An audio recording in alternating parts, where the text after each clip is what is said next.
Hi friends, welcome to Ritika's kitchen. ఈరోజు మన వీడియోలో గోధుమ పిండితో దోశ ఎలా ప్రిపేర్ చేసుకోవాలో చూపించబోతున్నానండి. 5 నిమిషాల్లో దీన్ని ప్రిపేర్ చేసుకోవచ్చు, చాలా ఈజీ. మా ఛానల్ని ఇంకా సబ్స్క్రైబ్ చేసుకునే వాళ్ళు ఉంటే ప్లీజ్ సబ్స్క్రైబ్ చేసుకోండి. ఇప్పుడు దీనికోసం ఒక బౌల్ తీసుకొని 1 కప్పు గోధుమ పిండి వేసుకోండి. 1 కప్పుకు 1 టేబుల్ స్పూన్ రవ్వ వేసుకోండి. టీ స్పూన్ సాల్ట్ వేసుకోండి. ఇప్పుడు కొంచెం కొంచెం వాటర్ పోసుకుంటూ 1 స్పూన్తోని ఉండలు లేకుండా బాగా మిక్స్ చేసుకోండి. పిండి మరీ పల్చగా కాకుండా మరీ చిక్కగా కాకుండా ఇలా మీడియం సైజ్ ఉండేలా చూసుకోండి.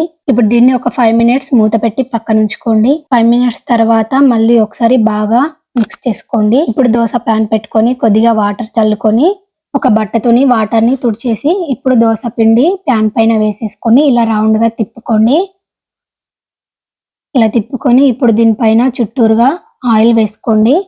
ఆయిల్ వేసుకొని మంటని మీడియం ఫ్లేమ్లో పెట్టుకొని 5 మినిట్స్ దాకా దోశను కాల్చుకోండి. ఇలా కాలిన తర్వాత తీసి వేరే ప్లేట్లో వేసేసుకోండి. మళ్ళీ కొన్ని వాటర్ జల్లుకొని వాటర్ అంతా తుడిచేసుకొని ఇలా మళ్ళీ వేసేసుకోండి. ఎన్ని దోశలు కావాలంటే అన్ని అలా వేసేసుకుంటే అయిపోతుందండి. మనకి 5 మినిట్స్లో దోశ రెడీ అయిపోతుంది. చాలా బాగుంటుంది టేస్ట్. తప్పకుండా మీరు కూడా ట్రై చేయండి. ట్రై చేసి మీకు ఎలా కుదిరిందో కామెంట్ చేయండి. మా వీడియో మీకు నచ్చినట్టయితే లైక్ చేయండి, షేర్ చేయండి. మరిన్ని వీడియోస్ కోసం మా ఛానల్ని సబ్స్క్రైబ్ చేసుకోవడం మర్చిపోకండి.